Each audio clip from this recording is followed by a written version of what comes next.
ക്ഷണക്കത്ത് എന്ന ചിത്രത്തിലെ ആകാശദീപമെന്നുമുണരുമിടമായോ എന്ന ഗാനവും മംഗളങ്ങളരുളും മഴനീർക്കണങ്ങളെ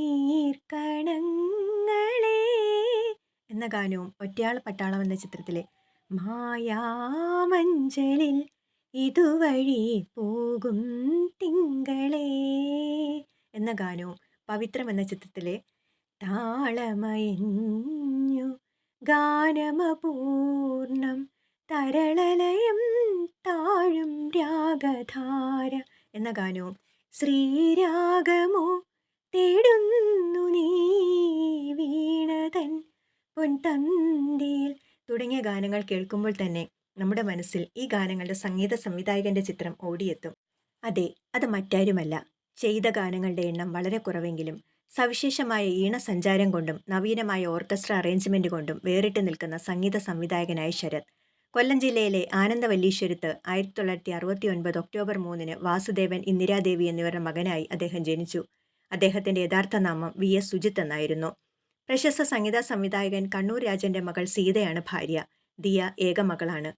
6 വയസ്സ് പ്രായമുള്ളപ്പോൾ തന്നെ ഒരു ഗാനത്തിന് ഈണമൊരുക്കിയിട്ടുണ്ട്. വരികൾ വായിക്കാൻ പോലും അറിയാത്ത പ്രായത്തിൽ വരികൾ മനഃപ്പാഠമാക്കി ഈണമിടുകയാണ് ഉണ്ടായത്. 16 വയസ്സ് പ്രായമുള്ളപ്പോൾ സംഗീത എന്നൊരു കാസറ്റ് കമ്പനിക്ക് വേണ്ടി പാട്ടുകൾ ഒരുക്കി സ്വന്തം ശബ്ദത്തോടൊപ്പം വാണി ജയറാം, സുനന്ദ എന്നിവരും പാടി പുറത്തു വരികയും ചെയ്തു.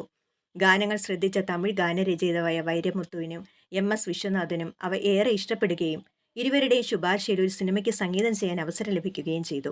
പക്ഷേ ഗാനങ്ങളുടെ റെക്കോർഡിങ്ങിന് ശേഷം സിനിമ നിന്നുപോയി. ഇതിനിടെ 1985 ഒന്നിങ്ങി വന്നെങ്കിൽ എന്ന ചിത്രത്തിൽ ശ്യാം സംവിധാനം ചെയ്ത ഡും ഡും ഡും സ്വരമേളം ഒരുക്കുന്നു നീയൻ മുന്നിൽ എന്ന ഗാനം KS ചിത്രയ്ക്കൊപ്പം ആലപിച്ചുകൊണ്ട് സുജിത് വാസുദേവായി സിനിമാ രംഗത്തേക്ക് കടന്നു വന്നിരുന്നു.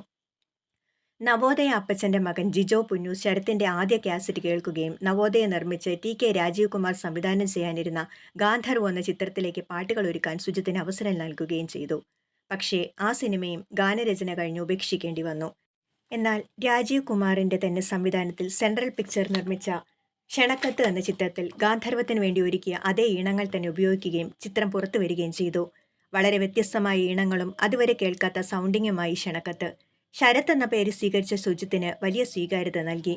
പിന്നീട് ക്ഷണക്കത്ത്, ഒറ്റയാൾ പട്ടാളം, പവിത്രം, സാഗരസാക്ഷി, തച്ചോളി വർഗീസ് സേവകർ, രുദ്രാക്ഷം, സിന്ദൂരരേഖ എന്നീ ചിത്രങ്ങളിലെ ഗാനങ്ങൾ അതിന്റെ വ്യത്യസ്തതകൾ കൊണ്ട് ശ്രദ്ധിക്കപ്പെട്ടു. എന്നിട്ടും വലിയ തിരക്കുള്ള സംഗീത സംവിധായകനാകാൻ ശരത്തിന് കഴിഞ്ഞിരുന്നില്ല.